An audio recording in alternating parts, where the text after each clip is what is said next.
દિયોદરમાં એવું કહેવાય છે કે જો 100 ડિલિવરી થઈ હોય તો એમાંથી 70 ડિલિવરીઓ તો રોહિતભાઈ નાડોદા સાહેબે કરાયેલી હોય. તમે નાનામાં નાના છોકરાને પૂછો કે મોટામાં મોટા કોઈ વ્યક્તિને પૂછો, એવો કોઈ વ્યક્તિ દિયોદરમાં નહીં હોય જે રોહિતભાઈ નાડોદા સાહેબને ના ઓળખતું હોય. બરાબર. એવા યંગ ડાયનેમિક પર્સનાલિટીવાળા અને એકદમ સરળ સ્વભાવના, અને એમની વાક છટા પર તો તમે બોલી જ ના શકો. બરાબર.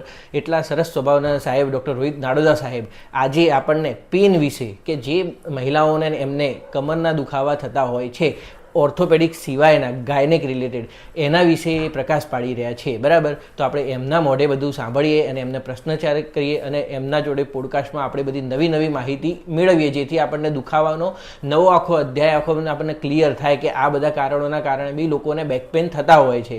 તો આવો આપણે સ્વાગત કરીએ છીએ ડૉક્ટર રોહિત નાડોદા સાહેબનું. નમસ્કાર, હું છું ડૉક્ટર રોહિત નાડોદા. વિશ્વાસ હોસ્પિટલ દિયોદરમાં ફરજ બજાવું છું. મારી સ્પેશિયાલિટી છે ઓબ્સ્ટેટિક, ગાયનેક સર્જરી, લેપ્રોસ્કોપી અને ઇન્ફર્ટિલિટી. સૌપ્રથમ તો હું ડૉક્ટર અનિક પુરોહિત સાહેબનો આભાર માનીશ કે જેમણે આજના પોડકાસ્ટમાં મને આમંત્રિત કર્યો. આજકાલની લેડીઝમાં મુખ્યત્વે 15 વર્ષથી માંડી અને 45-50 વર્ષ સુધીના બહેનોમાં પેલ્વિક પેઇન એટલે કે કમરનો અને પેડુના ભાગમાં દુખાવો થતો હોય છે, જે ક્યારેક ક્યારેક નીચેના પગ સુધી પણ રેડિયેટ થતો હોય છે. તો આપણે એના કારણો, એના માટેના અવેલેબલ ઇલાજો અને ક્યારે ડૉક્ટરની સલાહ લેવી એ બાબતે થોડું ડિસ્કશન કરીશું અને એના પર થોડો પ્રકાશ નાખીશું. સાહેબ, આજકાલ સ્ત્રીઓમાં પીઠના દુખાવાની સમસ્યા કેટલી સામાન્ય બની ગઈ છે સાહેબ? આજકાલ આ સમસ્યા ખૂબ જ સામાન્ય બની ગઈ છે. લાઇફસ્ટાઇલમાં બદલાવ, હોર્મોનલ ફેરફાર, અનેક ગાયનેક સમસ્યાઓના કારણે સ્ત્રીઓમાં પીઠનો દુખાવો થતો જોવા મળે છે. આજકાલ વર્કિંગ વુમનનું કલ્ચર પણ વધી રહ્યું છે. સ્ત્રીઓ પણ પુરુષની સમોવડી કામ કરી રહી છે, તો એના કારણે પણ આ સમસ્યામાં વધારો જોવા મળી રહ્યો છે.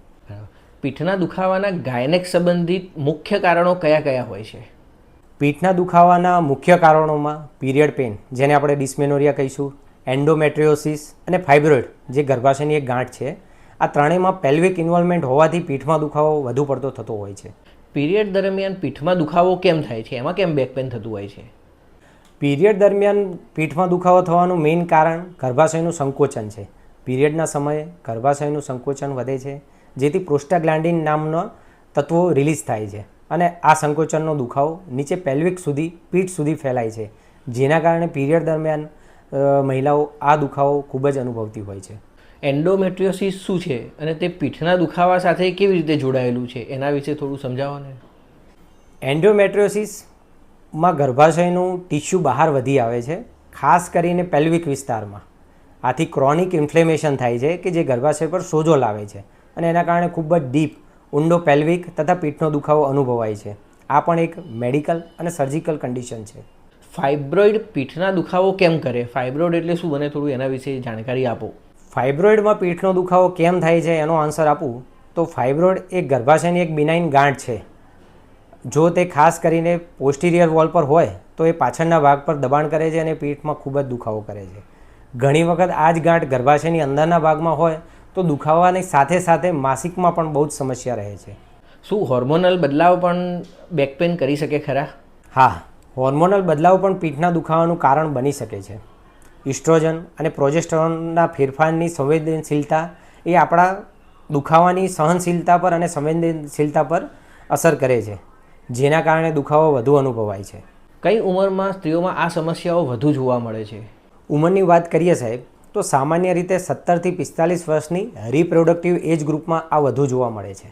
પરંતુ ઘણા કેસીસ એવા છે કે જેમાં મેનોપોઝ, કે જેમાં માસિક પતી ગયું હોય, 45 કે 50 વર્ષની ઉંમર પછી બહેનોને માસિક બંધ થઈ ગયું હોય, તો પણ ઘણી કન્ડિશન એવી છે કે જેમાં આ સમસ્યા ચાલુ રહે છે. પીઠના દુખાવા સાથે કયા લક્ષણ હોય તો ગાયનેક કારણ શંકાસ્પદ બને? પીઠના દુખાવા સાથે 2-3 લક્ષણો એવા છે કે જે દુખાવા પીરિયડ સાથે જોડાયેલો હોય, ભારે બ્લીડિંગ થતું હોય, પેલ્વિક પેઇન થતો હોય તથા સમાગમ વખતે વધારે પડતો દુખાવો થતો હોય, તો એના માટે ગાયનેક કારણ હોવાની શક્યતા બહુ જ વધારે છે, બહુ જ પ્રબળ છે. શું આ પ્રકારનો દુખાવો ગર્ભધારણ પર અસર કરી શકે છે? હા સાહેબ, ગર્ભધારણ પર આ પ્રકારનો દુખાવો ઘણી વખત અસર કરતો હોય છે. ખાસ કરીને એન્ડોમેટ્રિયોસિસ અને કેટલીક ફાઇબ્રોઇડની ગાંઠમાં ગર્ભધારણ પર એટલે કે ફર્ટિલિટી પર પણ અસર થઈ શકે છે. તેથી સમયસર એનું નિદાન થવું જરૂરી છે અને એ જ પ્રમાણે એનું નિરાકરણ પણ કરી શકાય છે. અત્યારે આપણું સાયન્સ એટલું વિકસિત થઈ ગયું છે કે ઓલમોસ્ટ બધી જ તકલીફો માટે ક્યોર અવેલેબલ છે. પીઠના દુખાવા અને સામાન્ય મસલ પેઇન વચ્ચે કેવી રીતે ફરક જાણી શકાય? આપણે કેવી રીતે લોકો સમજી શકે? પીઠના દુખાવા અને સામાન્ય મસલ પેઇન વચ્ચે ફરક આપણે ઓળખવો હોય તો એક સામાન્ય ભાષામાં સમજાવું તો મસલ પેઇન સામાન્ય રીતે મૂવમેન્ટ સાથે, એટલે કે તમે હલનચલન કરો છો તો એની સાથે દુખાવામાં વધઘટ થતો હોય છે. રેસ્ટ કરો તો એ દુખાવો ઘટી જાય છે. જ્યારે ગાયનેક પેઇન, પેલ્વિક પેઇન એવો હોય છે કે માસિક ધર્મની સાથે જોડાયેલો હોય છે, જેમાં માસિક ધર્મના સમયે વધુ દુખાવો થવો, માસિક પતી ગયા પછી દુખાવામાં રાહત થવી, આવા લક્ષણો જોવા મળે છે. આથી આપણે પીઠના દુખાવો અને મસલ પેઇન વચ્ચે ફરક ઓળખી શકીએ છીએ. સ્ત્રીઓએ દૈનિક જીવનમાં શું કાળજી રાખવી જોઈએ? દૈનિક જીવનમાં નિયમિત કસરત, યોગ્ય આહાર, વજન નિયંત્રણ અને મેન્સ્ટ્રુઅલ હેલ્થ પર જો ધ્યાન આપવામાં આવે અને રેગ્યુલર ચેકઅપ ગાયનેક થ્રુ કરવામાં આવે તો આ બાબતમાંથી ઘણી એવી તકલીફો છે કે જેને આપણે થતી અટકાવી શકીએ છીએ. કયા ટેસ્ટ અથવા તપાસથી ગાયનેક કારણો જાણી શકાય એના વિશે વિગતવાર સમજાવો સાહેબ. આ પ્રકારના પીઠના દુખાવા માટે સારવારના મુખ્ય વિકલ્પો કયા કયા છે? આ પ્રકારના પીઠના દુખાવા માટે સારવારના ઘણા બધા વિકલ્પો અવેલેબલ છે. સારવારમાં સૌથી વધારે વપરાતી હોય અને commonly over the window available હોય એવી ડ્રગ્સ કે જે પેઇન રિલીફમાં ઉપયોગી થાય છે. ઘણી વખત ગાયનેક ડૉક્ટર હોર્મોનલ થેરાપી આપે છે, જેને 2 થી 3 મહિના કે 6 મહિના સુધી લેવી પડતી હોય છે.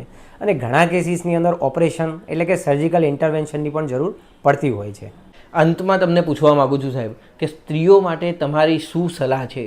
અંતમાં સ્ત્રીઓ માટે સાહેબ હું એટલી જ સલાહ આપીશ કે પીઠના દુખાવાને સામાન્ય માનીને અવગણશો નહીં. જો તે વારંવાર થતો હોય અને પીરિયડ સાથે જોડાયેલો હોય તો ગાયનેક ડૉક્ટરની મુલાકાત અવશ્ય લો, અને જો એ તમારા હલનચલન કે મૂવમેન્ટ સાથે જોડાયેલો હોય તો ઓર્થોપેડિક ડૉક્ટરની મુલાકાત અવશ્ય લો.